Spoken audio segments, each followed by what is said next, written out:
नमस्कार, स्वागत है आप सभी का हमारे YouTube channel Shivam maths bio पर। मैं शुभम पाल आप लोगों के सामने अपना नया लेक्चर लेकर आया हूं। हम लोग बात कर रहे थे चार्ल्स एंड गुलाम सलाह की। अब हम आगे की बात करेंगे। आपने हमारा अगला वीडियो देखा होगा, चैनल पर है। अगर नहीं देखा है तो जाकर देखिए, सर्च करिए शुभम पाल इंट्रोडक्शन वीडियो 12th फिजिक्स। आप 12th physics introduction video Shivam math bio करके सर्च करेंगे तो आपको मिल जाएगा। तो हम बात कर रहे थे चार्जिंग की। चार्जिंग लिखा हुआ है आपको। चार्जिंग की हिंदी होती है आवेशन। जाने अनजाने में हम चार्जिंग का प्रयोग करते हैं, मतलब चीज़ों को आवेशित करने का प्रयोग करते हैं। जैसे आपने अपनी मोबाइल चार्ज की होगी, आप चार्ज तो हमेशा करते हैं, पर आपको ये पता नहीं होगा कि ये आवेशन ही है। तो मैं बताऊंगा आज आपको कि आवेशन होता क्या है। आवेशन बहुत कुछ भी नहीं है, बस इलेक्ट्रॉन का एक वस्तु से दूसरे वस्तु में स्थानांतरण करना ही इलेक्ट्रॉनों का एक स्थान से दूसरे स्थान में, एक वस्तु से दूसरे वस्तु में स्थानांतरण करना ही आवेशन कहलाता है। हम सारी चीज़ों को देखेंगे, परिभाषाएं लिखेंगे। परिभाषाएं देखिए, परिभाषाएं मैं व्हाइट बोर्ड पे तो लिख नहीं पाऊंगा, मैं बोलूंगा, आप वीडियो को पॉज करके लिख लीजिएगा, क्योंकि मेरे पास इतना समय नहीं है कि आपको मैं बोर्ड पे लिखूंगा। वैसे भी मैं लिखूंगा तो कुछ ज़्यादा ही समय लगेगा। मैं बोलता रहूँगा, आप मेरी बातों को, वीडियो को पॉज कीजिएगा, रोक के लिखिएगा, फिर आगे बढ़िएगा। आप अपना नोट्स भी बनाते रहिएगा। मैं सारी चीज़ें एकदम क्रमबद्ध तरीके से चलूँगा, तो आपको नोट्स बनाने में भी सुविधा होगी। मैं बताऊँगा आपको कि कैसे बनाना है। तो चलिए वीडियो को शुरू करते हैं। देखिए, आपके सामने लिखा है चार्जिंग बेसिकली होता क्या है? आवेशन। इसकी हिंदी होती है आवेशन।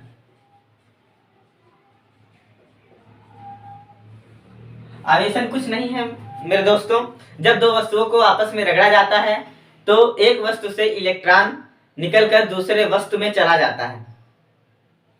इसी घटना को हम आवेशन कहते हैं। देखिए, मान लीजिए ये कोई वस्तु है। वस्तु क्या, इसे हम एक कांच की छड़ समझें, और मान लीजिए ये कोई नायलॉन की टुकड़ा है, नायलॉन का मान लीजिए कपड़ा है, मान लीजिए। जब हम इस कांच की छड़ को इस नायलॉन के टुकड़े से या कपड़े से या बिल्ली की खाल से, अगर आप किताब की भाषा, एनसीईआरटी की भाषा में समझें, तो अगर इससे हम दोनों को रगड़ देते हैं तो बेसिकली होता क्या है कि ये इलेक्ट्रॉन जो है इस एक वस्तु से निकलकर दूसरे वस्तु में चला जाता है। अभी हमें ये नहीं पता है कि किस वस्तु से इलेक्ट्रॉन निकलकर किस वस्तु में प्रवेश करेगा। जब हम कांच की छड़ को बिल्ली की खाल से या नायलॉन के टुकड़े से इसे हम एक दूसरे को पकड़ के रगड़ देते हैं तो इलेक्ट्रॉन सदैव एक वस्तु से दूसरे वस्तु में या एक वस्तु से दूसरे वस्तु में स्थानांतरित हो जाता है, या एक वस्तु से निकलकर दूसरे वस्तु में चला जाता है। अब बेसिकली हमें यह नहीं पता है कि इलेक्ट्रॉन निकलता किस वस्तु से है। इस वस्तु से निकलकर इलेक्ट्रॉन इसमें जाता है या इसमें से निकलकर इसमें आता है। तो होता क्या है कि जब इलेक्ट्रॉन एक वस्तु से दूसरे वस्तु में जाएगा, बस इसी घटना को ही हम आवेशन कहते हैं। इसमें से एक वस्तु, दोनों वस्तुओं में से एक वस्तु गर्म हो जाती है। तो हमें पता कैसे चलेगा कि किस वस्तु से इलेक्ट्रॉन निकला, किस वस्तु में इलेक्ट्रॉन प्रवेश किया? तो जिस वस्तु में इलेक्ट्रॉन प्रवेश करेगा उसके द्रव्यमान में वृद्धि होगी। जिस वस्तु में इलेक्ट्रॉन प्रवेश करेगा उसके द्रव्यमान में वृद्धि होगी। जिस वस्तु से इलेक्ट्रॉन निकलेगा उसके द्रव्यमान में कमी होगी। और वस्तु इलेक्ट्रॉन सदैव उसी वस्तु से निकलेगा। इलेक्ट्रॉन सदैव उस वस्तु से निकलेगा जिस वस्तु का कार्यफलन अधिक होगा। किस वस्तु से इलेक्ट्रॉन निकला और किसमें प्रवेश किया? तो इलेक्ट्रॉन सदैव उस वस्तु से निकलते हैं जिसका कार्यफलन कम होता है। अब हमें ये नहीं पता कि कार्यफलन किसे कहते हैं, ये 11th की बात है, लेकिन हम आपको बता देते हैं कार्यफलन क्या होता है। किसी ठोस में से कार्यफलन क्या होता है? कार्यफलन को इंग्लिश में कहते हैं work function.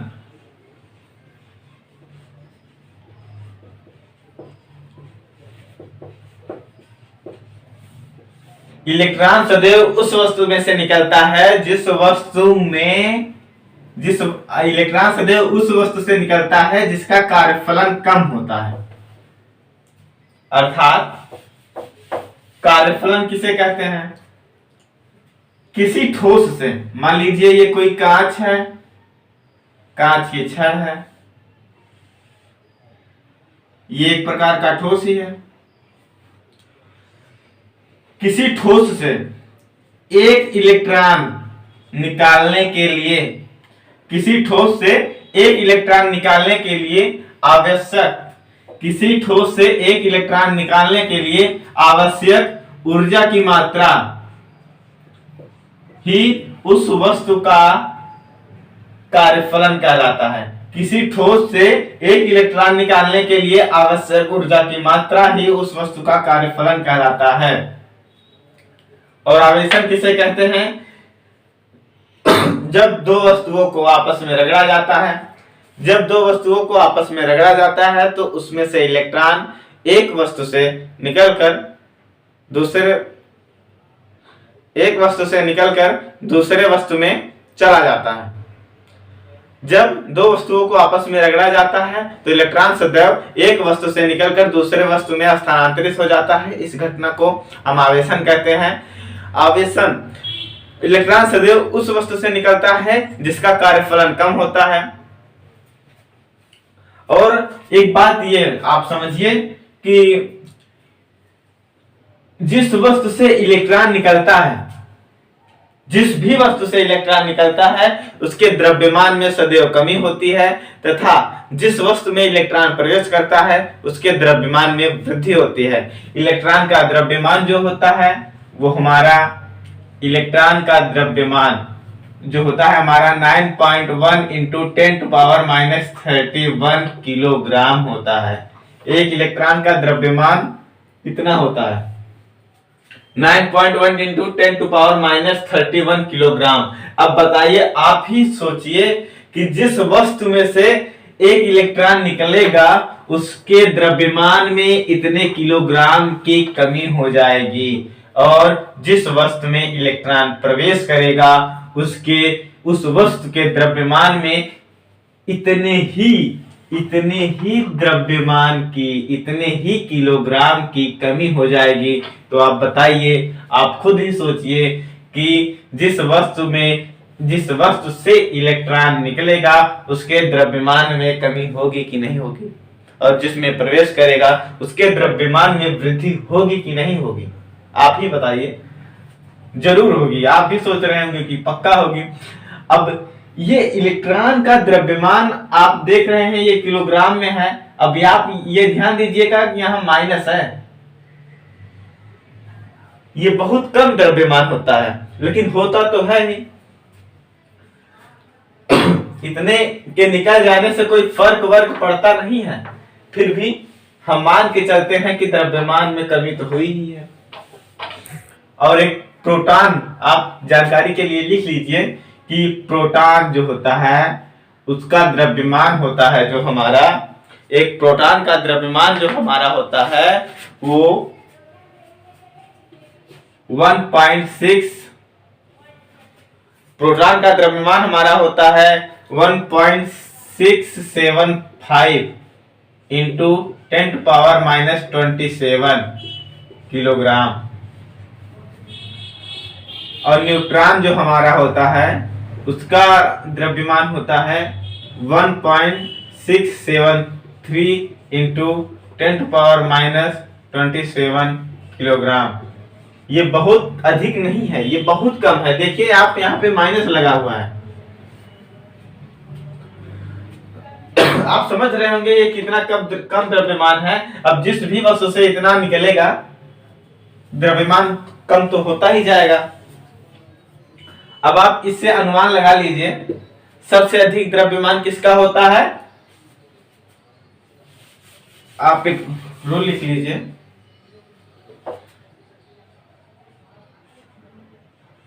Mass of neutron Mn, mass m से m is equal to mass of neutron is more than या is greater than, mass of neutron is more than mass of proton is more than mass of electron.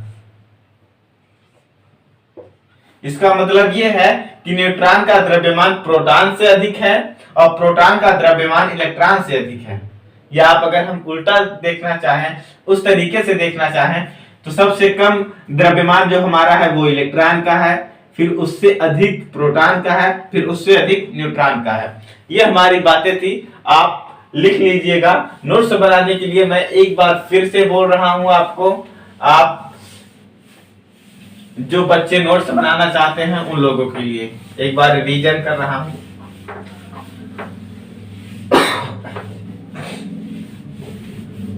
आप notes बनाने वाले सबसे पहले heading डालिएगा आवेशन, उसके बाद नीचे लिखिएगा कि जब दो वस्तुओं को आपस में रगड़ा जाता है, जब दो वस्तुओं को आपस में रगड़ा जाता है तो एक वस्तु इलेक्ट्रॉन सदैव एक वस्तु से निकलकर दूसरे वस्तु में प्रवेश कर जाता है। इस घटना को हम आवेशन कहते हैं। और उसके बाद नीचे स्टार बना के लिखिएगा, इलेक्ट्रॉन सदैव उस वस्तु से निकलते हैं जिसका कार्यफलन कम होता है, जिस वस्तु का कार्यफलन कम होता है।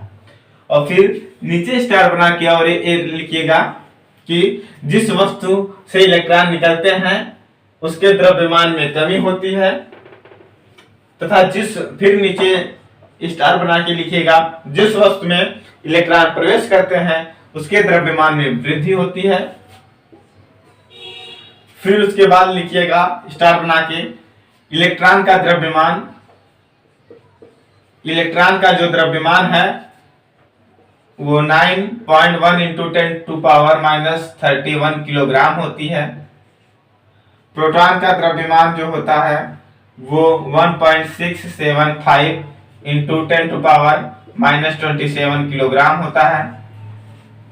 फिर उसके बाद न्यूट्रॉन का जो द्रव्यमान होता है वो 1.673 इंटू 10⁻⁻27 किलोग्राम होता है।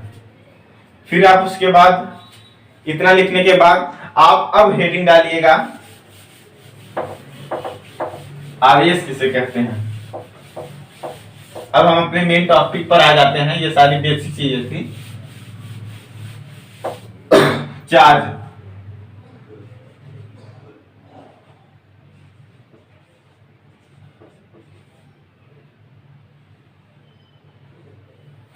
अगर आपसे कोई पूछे चार्ज क्या है तो आप सीधे कहिएगा कि चार्ज कुछ नहीं है, किसी वस्तु का गुण है, किसी वस्तु का वह गुण। आप हेडिंग डालिएगा चार्ज, इसकी हिंदी आप लिखिएगा आवेश।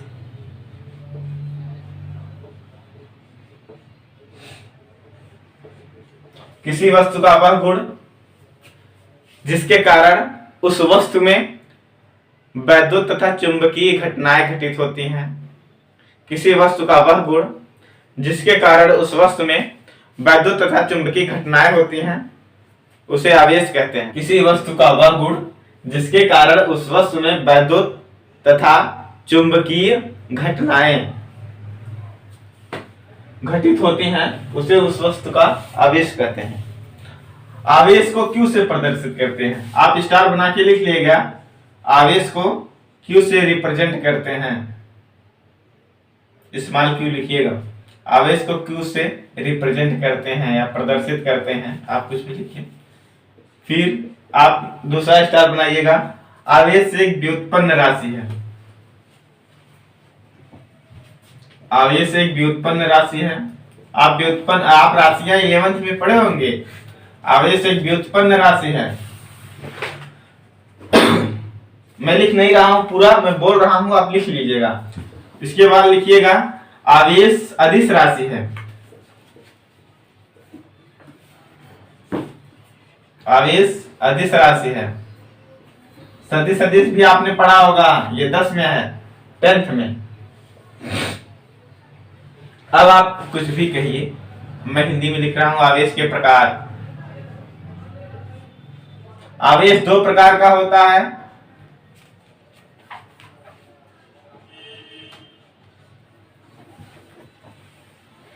पहला पॉजिटिव चार्ज,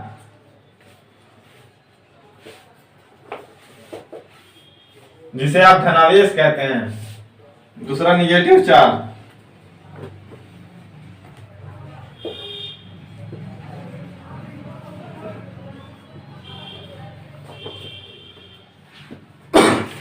जब वस्तु से इलेक्ट्रॉन निकलता है,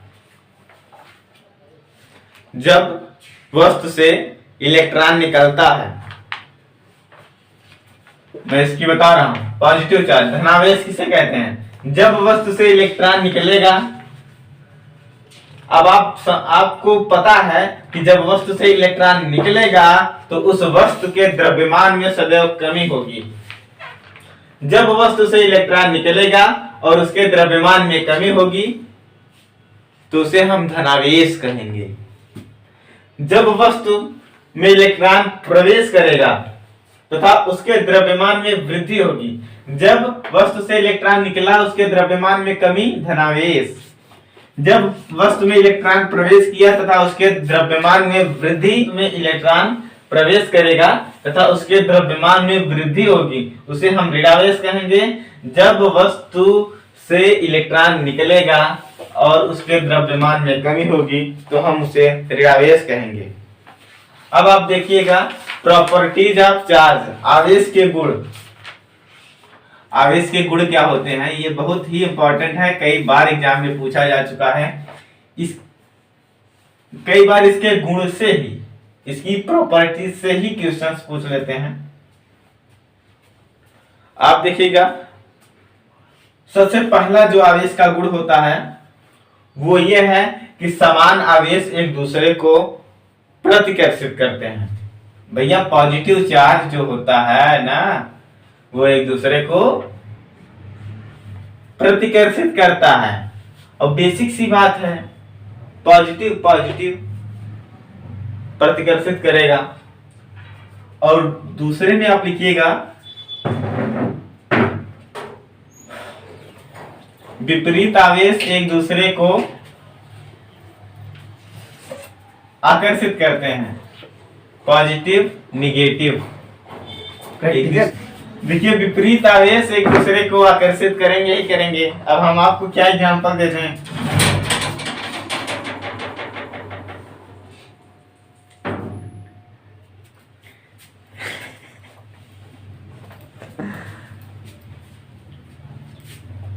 पॉजिटिव पॉजिटिव दूर भगाएगा, चल भाग। पॉजिटिव निगेटिव पास बुलाएगा, निगेटिव निगेटिव दूर भगाएगा। और अगर कभी आ गया कोई उदासीन आ गया और कोई पॉजिटिव आ गया तो क्या करेगा, बुला लेगा, आओ। समझ गए? एक उदासीन वस्तु एक आवेशित वस्तु को, अब वस्तु चाहे ऋणावेशित हो चाहे धनावेशित हो, एक दूसरे को सदैव ही आकर्षित करता है। बिना द्रव्यमान के आवेश नहीं हो सकता, परंतु बिना आवेश का द्रव्यमान हो सकता है। और आवेश को ना ही उत्पन्न किया जा सकता है ना ही नष्ट किया जा सकता है। पांचवा लिखिएगा,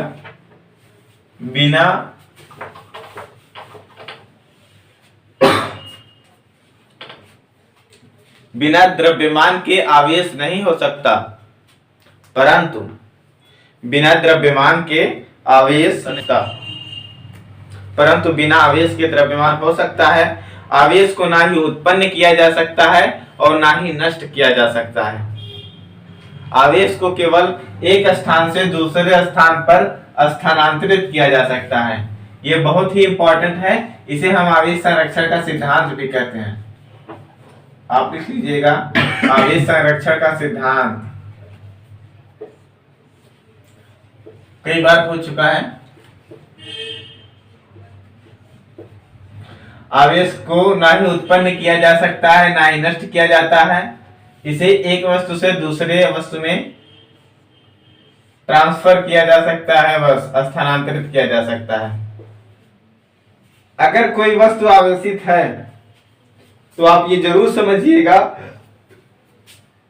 कि उसमें से जो आवेश है वो कहीं ना कहीं से आया ही होगा। अगर कोई वस्तु आवेशित है, चाहे वो ऋण आवेशित हो, अगर कोई वस्तु धनावेशित है तो आप समझ लीजिएगा कि इसने किसी को इलेक्ट्रॉन दिया है। अगर कोई वस्तु ऋण आवेशित है तो आप समझ लीजिएगा कि वो कहीं ना कहीं से इलेक्ट्रॉन लिया हुआ है। कोई वस्तु तभी धनावेशित या ऋणावेशित होगा जब वह कहीं ना कहीं से इलेक्ट्रॉन लिया या दिया होगा। तो आप आगे लिखिएगा, आवेश संरक्षण का सिद्धांत में आवेश को ना ही उत्पन्न किया जा सकता है ना ही नष्ट किया जा सकता है। इसे एक वस्तु से दूसरे वस्तु में केवल और केवल स्थानांतरित किया जा सकता है। इसे ही आवेश संरक्षण का सिद्धांत कहते हैं। और आप देखिएगा, गति करने से आवेश के मान में कोई परिवर्तन नहीं होता। आप कहिएगा कि हम आवेश इलेक्ट्रॉन को दौड़ा दें तो इसके मान में कोई परिवर्तन होगा, तो यह कतई संभव ही नहीं है। अब क्योंकि आवेश का मान गति पर निर्भर नहीं करता। और आप देखिएगा, ब्रह्मांड का जितना भी आवेश है वो सदैव नियत रहता है। क्यों? क्योंकि अगर किसी में से आवेश लेंगे तो जाहिर सी बात है, किसी को आवेश देंगे तो किसी न किसी में से आवेश निकालना ही पड़ेगा।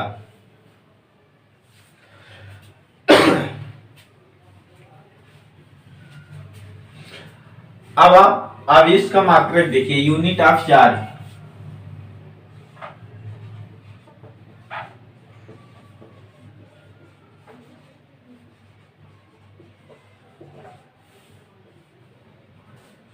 आवेश का मात्रक आप देखिए एमकेएस सिस्टम में, सीजीएस सिस्टम में आवेश का मात्रक होता है ampere into second. Ampere into second. और इसका एक मात्रक और होता है कूलाम। Coulomb uncle. ये दोनों ही एमकेएस सिस्टम में है। अब सीजीएस सिस्टम में देख लीजिए आप, ESU इलेक्ट्रोस्टैट यूनिट। इसका एक मात्रक और होता है सीजीएस पद्धति में, उसे कहते हैं हम फ्रैंकलिन। आपने नाम सुना होगा, फ्रैंकलिन।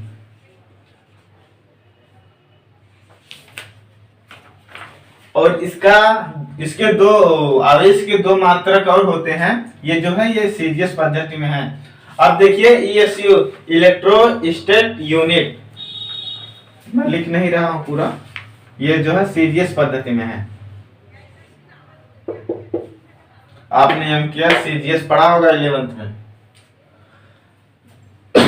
और इसके दो मात्रक और होते हैं जो कि किसी भी सिस्टम में नहीं होते। वो मैग्नेटिक यूनिट EMU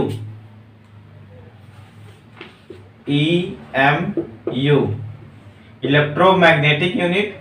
और एक होता है फैराडे, FARA फैराडे। ये दोनों, ये फैराडे बहुत ही इंपॉर्टेंट है, कई बार पूछा हुआ है। ये किसी भी पद्धति में नहीं होता, नो एनी सिस्टम।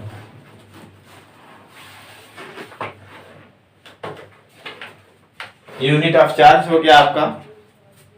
अब आप लिखिए, हेडिंग डालिएगा आप, एक मात्रक पद्धति से दूसरे मात्रक पद्धति में परिवर्तन। किसी भी, ये न्यूमेरिकल के लिए बेहद ही महत्वपूर्ण है, किसी भी एक मात्रक पद्धति को दूसरे मात्रक पद्धति में बदलना। आप ईएसयू देखिए, ईएसयू इलेक्ट्रोस्टैट यूनिट, फिर आप देखिएगा ईएमयू,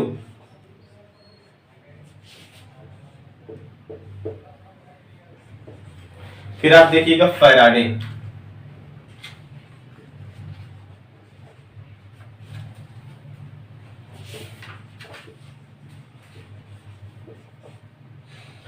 पहला, दूसरा, तीसरा। एक ईएसयू बराबर जो होता है हमारा आपका 1/3 into 10⁹ kilogram, sorry coulomb, COULOMB। एक ईएसयू बराबर होता है 1/3 इंटू 10⁹ कूलाम, और एक ईएमयू बराबर होता है हमारा 10 कूलाम।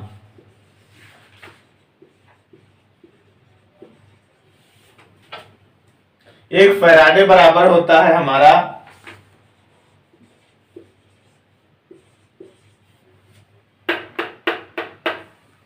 96,500 कूलाम। एक फैराडे बराबर 96,500 कूलाम।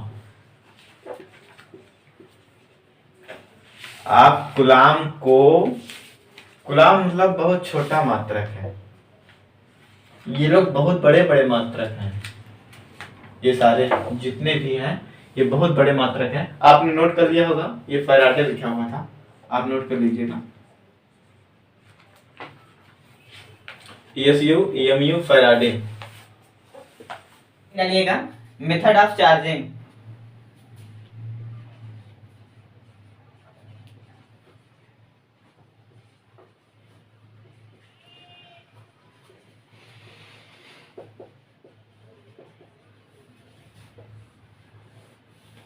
मेथड ऑफ चार्जिंग, किसी वस्तु को आवेशित करने के तरीके या ढंग।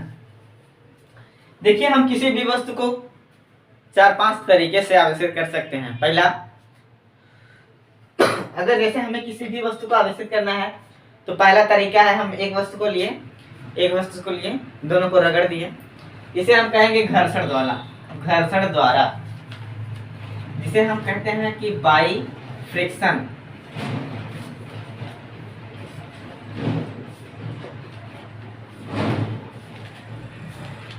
सेकंड हमारा तरीका होता है चालन द्वारा।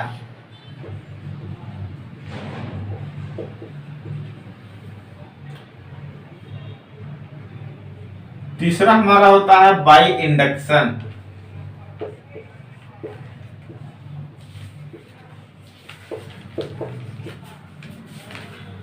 चौथा हमारा होता है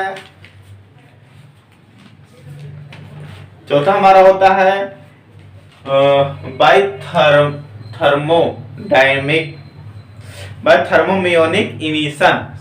थर्मोमाइनिक इमिशन, जिसे हम बोलते हैं तापान्विक उत्सर्जन।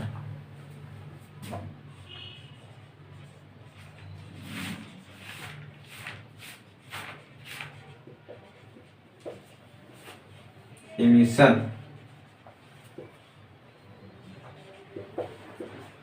पांचवा होता है हमारा फोटो इलेक्ट्रिक इफेक्ट, प्रकाश वैद्युत प्रभाव, या लाइट इलेक्ट्रिक इफेक्ट आप बोल सकते हैं इसे।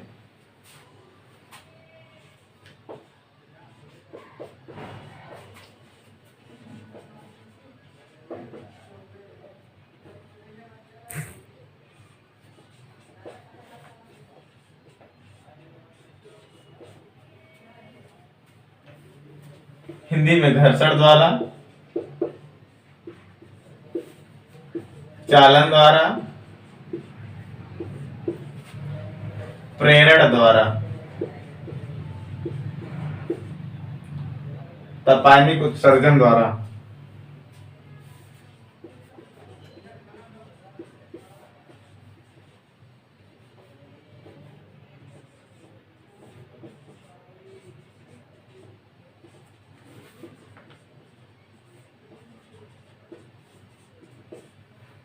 प्रकाश वैद्युत प्रभाव द्वारा।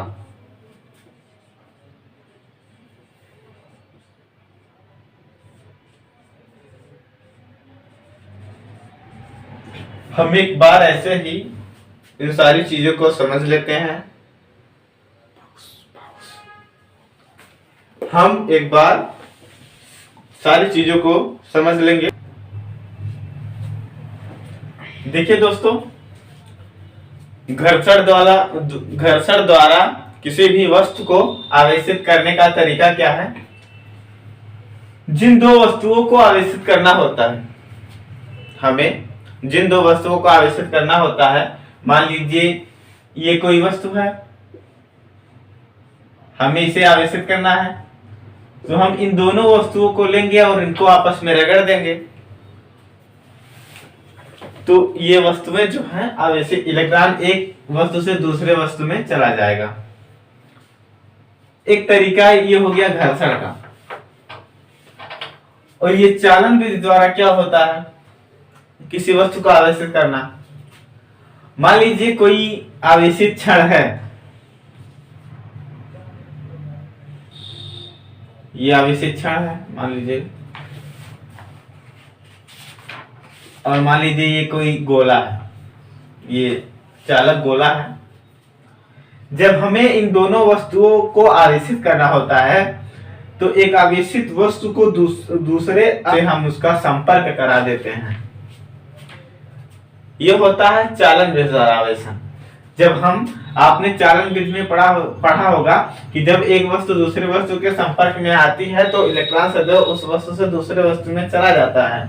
ये चालन विधि द्वारा आवेशित करने का तरीका हो गया। अब हम देखेंगे प्रेरण विधि द्वारा किसी वस्तु को कैसे आवेशित किया जाता है। प्रेरण से आप समझ रहे होंगे, आपको कुछ समझ में आ रहा है प्रेरण द्वारा? जैसे किसी भी वस्तु को प्रेरित करना, किसी भी वस्तु को आवेशित होने के लिए प्रेरित करना। मान लीजिए ये कोई क्षण है या ये कोई तार है, ये कोई धारावाही तार है, और मान लीजिए ये कोई गोला है, चालक गोला है। इस आवेशित तार को, मान लीजिए ये कोई आवेशित तार है, हम इसको इसके पास लाएंगे। इसे हमें टच नहीं कराना है, बस इसके पास ले जाना है। जब हम इसके पास ले जाएंगे तो ये वस्तु, ये इसके जब पास आएगी यहाँ पर, तो इस चालक गोले के आवेश जो इधर आवेश है, ये इधर के आवेश इधर शिफ्ट हो जाएंगे। जब ये आवेश इधर शिफ्ट हो जाएंगे तो बेसिकली होता क्या है कि इधर जो है, इस जो यहाँ मान लीजिए अगर पॉजिटिव चार्ज था तो अब यहाँ पर निगेटिव चार्ज आ जाएगा। ये होता है प्रेरण विधि द्वारा किसी वस्तु को आवेशित करना। ये जो प्रेरण विधि द्वारा आवेशन है, ये सदैव चालकों में होता है। कुचालकों या अचालकों में ये घटनाएं घटित नहीं होती हैं। ये केवल चालकों में ही संभव है, ठीक है। और ये हमेशा आप देखिएगा कि मतलब ये चालक गोले पर जो आवेश है वो सदैव भी इसका विपरीत आएगा। जो पहले से मौजूद आवेश है उसका विपरीत आएगा। और ये धीरे धीरे क्या होगा, जब हम इसको हटा देंगे तो ये जो ऋण आवेश है ये पूरे चालक में फैल जाएगा। ये होता है हमारा। और प्रेरण की घटना कण में नहीं होती है, ये केवल वस्तुओं में होती है। आप ये सोचिए कि किसी कोई चालक कण है, उसमें ये घटना नहीं होती है। ये किसी चालक गोले पर होगी, ठीक। उसके बाद क्या होता है थर्मो इमोनिक इमेशन, तापानिक उत्सर्जन द्वारा। हमने इन तीनों को देख लिया है, इसे हम अब मिटा देते हैं। तापानिक उत्सर्जन क्या होता है, मान लीजिए इधर देखिए,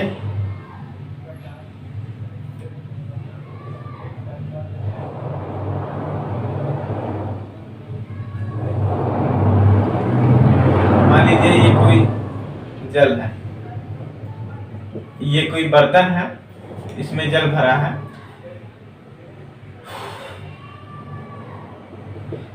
जब हम इसे गर्म करेंगे तो ये धातु की जो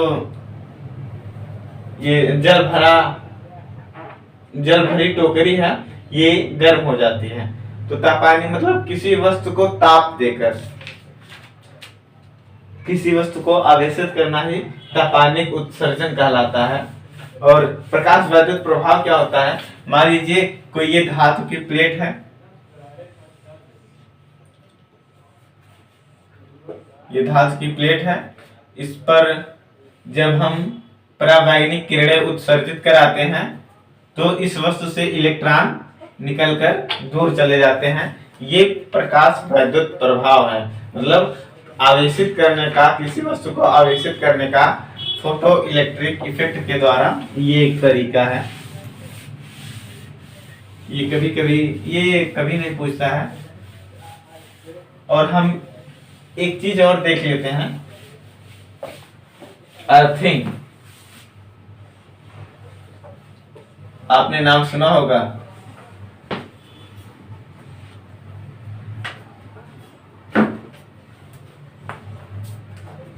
अर्थिंग क्या होता है? अर्थिंग का सीधा सा मतलब है किसी वस्तु को पृथ्वी से जोड़ना, किसी चालक को, मतलब वस्तु का मतलब यहाँ चालक से है, किसी आवेशित वस्तु को पृथ्वी से जोड़ना ही अर्थिंग कहलाता है। हम जानते हैं, जैसे हमें ये बताया गया है हमेशा से कि ये जो हमारी पृथ्वी है,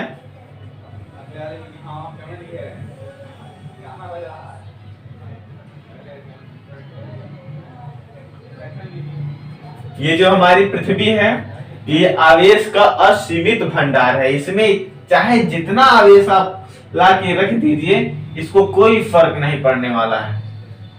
ये आवेश का भंडार है। अगर हम किसी वस्तु को पृथ्वी से जोड़ देते हैं, किसी आवेशित वस्तु को, तो उसका जो जितना सारा जो आवेश है वो हमारी पृथ्वी अपने अंदर समाहित कर लेती है। इसका हम आपको एक प्रैक्टिकल एग्जांपल देते हैं। आपने अपने घर के सामने एक खंभा, आप देखे होंगे, आपके घर के सामने जो खंभा गड़ा हुआ है, ये मान लीजिए आपका घर है।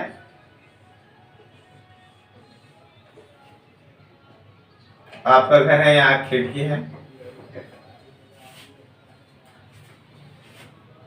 ये आपके घर के सामने का खंभा है, बिजली वाला खंभा, ठीक। खंभा ऐसे ही होता है।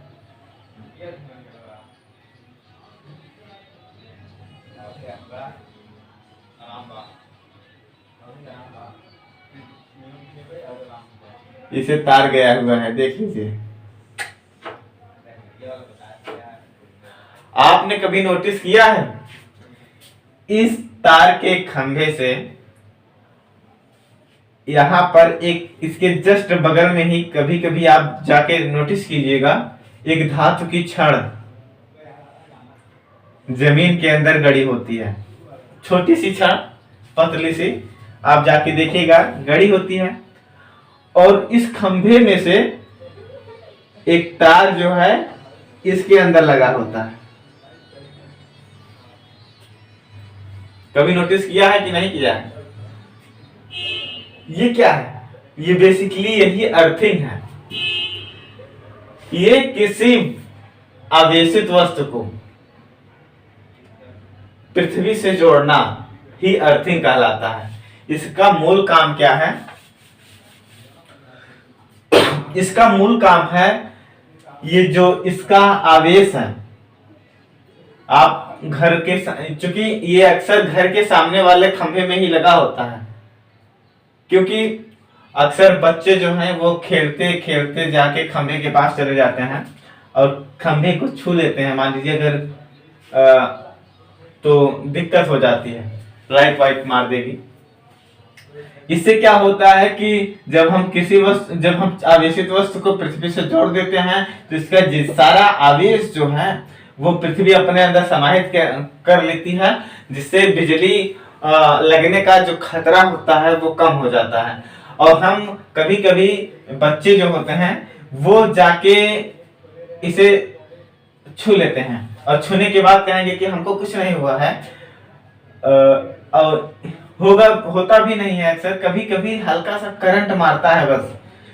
क्यों? क्योंकि पृथ्वी जो है इसका आवेश अपने अंदर समाहित कर ली है, इसीलिए हमें फर्क नहीं पड़ता है। इसका सिंपल सा फंडा है, ये इसके सारे जो इसके खतरे को ये कम कर देता है। पृथ्वी से जब हम जोड़ देते हैं, इसका एक ही काम है कि इसके सारे आवेश को पृथ्वी के अंदर दे देना। और बच्चे जाके क्या करते हैं, मजा लेते हैं। ये देखो हमको कुछ हुआ ही नहीं, हमको लाइट वाइट नहीं मार रही है। ठीक है, ये हमारा अर्थिंग हो गया। इसके आगे अगर हम बात करेंगे तो अब हम अपने अगले वीडियो में बात करेंगे फंडामेंटल चार्ज की।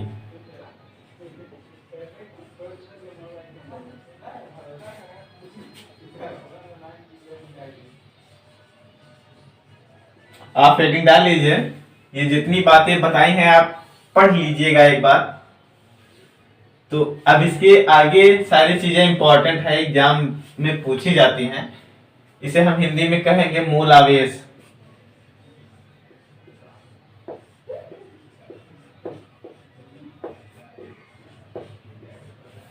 Fundamental charge. फिर इसके बाद हम बात करेंगे आप लोगों के सामने अगर किसी साबुन के बुलबुले को आवेशित कर दिया जाए तो उसके आकार में क्या परिवर्तन होगा। फिर उसके बाद हम एक दो न्यूमेरिकल्स करेंगे, उसके पानी के बूंद टाइप से जो भी न्यूमेरिकल्स होंगे वो सारे करेंगे। फिर उसके बाद हम आगे बढ़ते हुए कूलाम के नियम पर आएंगे। जो ये सारी बातें हम अगले वीडियो में करेंगे। आपको वीडियो कैसा लगा बताइएगा जरूर। और अगर वीडियो अच्छा लगा हो तो हमारे उत्साहवर्धन के लिए वीडियो को लाइक कीजिएगा, कमेंट कीजिएगा, कैसा लगा ये बताइएगा। चैनल को अगर सब्सक्राइब नहीं किए हैं तो चैनल को सब्सक्राइब कीजिएगा। चलते हैं आप सभी, बाय बाय।